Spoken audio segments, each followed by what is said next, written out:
नमस्कार, मैं हूं मीनू शर्मा। स्वागत करती हूं आपका personal finance bulletin money time में।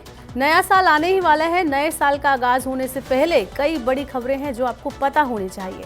तो इस बुलेटिन में आपको मिलेंगी आपकी जेब और जिंदगी पर असर डालने वाली पर्सनल फाइनेंस, बिजनेस, कॉर्पोरेट और पॉलिसी से जुड़ी कई बड़ी खबरें। आज हम शुरुआत कर रहे हैं सबसे बड़ी खबर के साथ जो छोटी छोटी बचत करने वालों से जुड़ी है।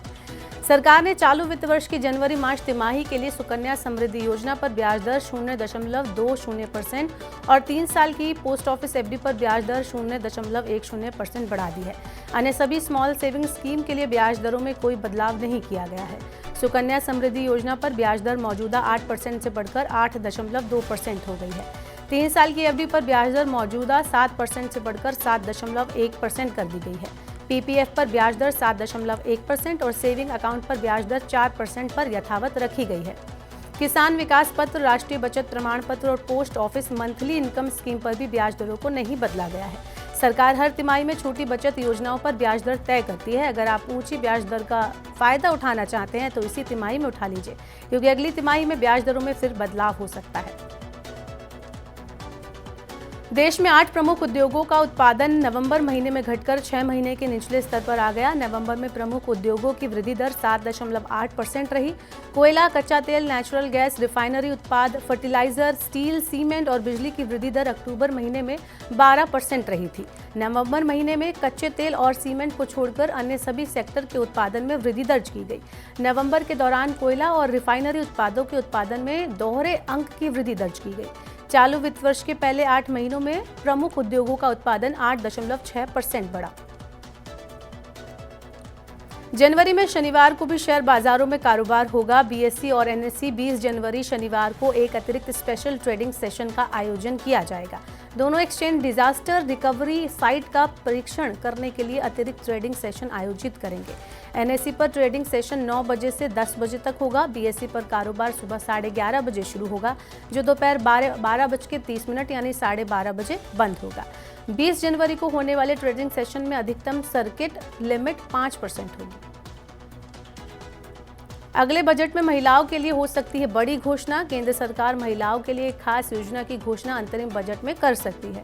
वित्त मंत्री निर्मला सीतारमण 1 फरवरी 2024 को संसद में अंतरिम बजट पेश करेंगे। इस स्कीम में महिलाओं को किसानों की तरह वित्तीय सहायता उपलब्ध कराई जाएगी। योजना के तहत पात्रता शर्तों को पूरा करने वाली महिलाओं को हर महीने एक निश्चित रकम मिलेगी। 21 साल से ज्यादा और किसी भी सरकारी योजना का लाभ न लेने वाली महिलाओं को इस योजना में शामिल किया जाएगा। देशवासियों को नए साल में बड़ी राहत मिल सकती है। सरकार पेट्रोल और डीजल के दाम में बड़ी कटौती करने की योजना बना रही है। अंतर्राष्ट्रीय बाजार में क्रूड ऑयल की कीमत में नरमी आने से भारत में ईंधन के दाम में कटौती की संभावना बढ़ गई है। जानकारों का मानना है कि अगले साल मई में लोकसभा चुनाव होने हैं। ऐसे में मोदी सरकार लगातार तीसरी बार जीत हासिल करने के लिए जनता को राहत दे सकती है। वित्त मंत्रालय ने पेट्रोल डीजल के दाम घटाने के लिए अलग अलग विकल्प तैयार किए हैं। इन सभी प्रस्तावों को प्रधानमंत्री कार्यालय भेज दिया गया है। वित्त मंत्रालय अब प्रधानमंत्री कार्यालय से अंतिम मंजूरी मिलने का इंतजार कर रहा है।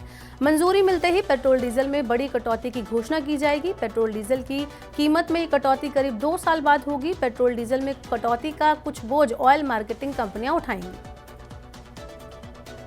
पेट्रोल में मिलाने के लिए एथेनॉल की आपूर्ति बढ़ाने के लिए तेल कंपनियों ने सी हैवी शीरा से बने एथेनॉल पर 6.87 रुपये प्रति लीटर का प्रोत्साहन देने की घोषणा की है।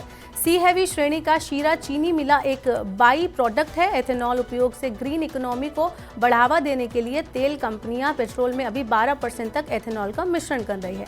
2025 तक इसे बढ़ाकर 25% करने का लक्ष्य रखा गया है। सी हैवी शीरा से बने एथेनॉल की कीमत बढ़ने से चीनी कंपनियां एथेनॉल बनाने के लिए गन्ने के रस का इस्तेमाल कम करेंगी। सी हैवी शीरा गन्ने का अवशेष होता है जिसमें कोई शुगर कंटेंट नहीं होता। आर्टिफिशियल इंटेलिजेंस को लेकर फिर एक बुरी खबर है। दिग्गज टेक कंपनी गूगल एआई के चलते करीब 30,000 कर्मचारियों की छटनी करने जा रही है।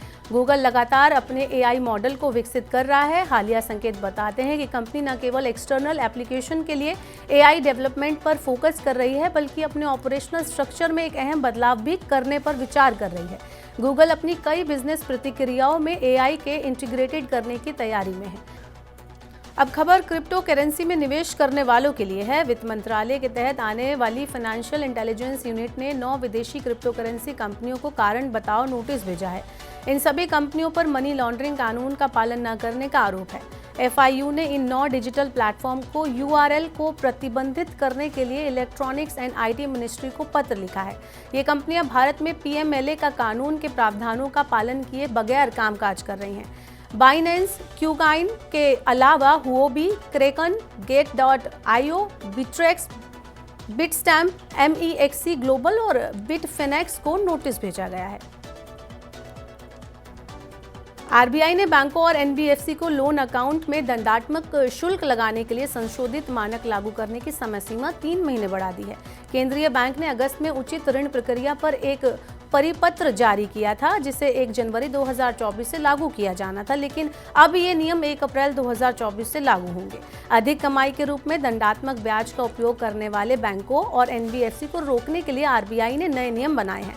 इसके तहत अगर कोई ऋणदाता कर्ज के भुगतान में चूक पर उचित दंडात्मक शुल्क ही लगा सकेंगे। बैंकों और NBFC को दंडात्मक ब्याज लगाने की अनुमति नहीं होगी।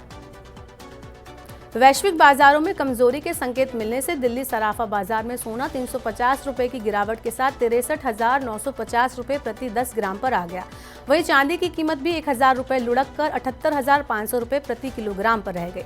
MCX के वायदा कारोबार में सोने के फरवरी कॉन्ट्रैक्ट का भाव 244 रुपए की गिरावट के साथ 63,145 रुपए प्रति 10 ग्राम रह गया। चांदी का मार्च कॉन्ट्रैक्ट भाव 1,166 रुपए गिरकर 73,793 रुपए प्रति किलोग्राम रह गया। और अब आज की आखिरी खबर, सौर पैनल बनाने वाली वारी एनर्जीज ने IPO से धन जुटाने के लिए सेबी के पास दस्तावेज जमा कर दिए हैं। IPO में कुल 3,000 करोड़ रुपए के ताज़ा इक्विटी शेयर जारी किए जाएंगे। कंपनी के प्रमोटर और मौजूदा शेयरधारक 32 लाख इक्विटी शेयर की बिक्री पेशकश लाएंगे। IPO से प्राप्त राशि का इस्तेमाल ओडिशा में इंगोट वेफर, सोलर सेल और सोलर PV मॉड्यूल संयंत्र की स्थापना के लिए किया जाएगा। तो ये थी आज की बड़ी खबरें। वक्त हो गया आपसे विदा लेने का। अब आपसे होगी सोमवार को मुलाकात, यानी नए साल में मुलाकात। पर्सनल फाइनेंस से जुड़ी खबरों को पढ़ने, सुनने और उनसे जुड़े खास कार्यक्रमों को देखने के लिए आप मनी9 के सुपर ऐप को जरूर डाउनलोड कर लें। साथ ही आज का हमारा मनी टाइम आपको कैसा लगा, नीचे कमेंट बॉक्स में अपनी राय हमें देना ना भूलें। फिलहाल के लिए इस बुलेटिन में इतना ही। बने रहिए मनी9 के साथ। नमस्कार, शुभ रात्रि।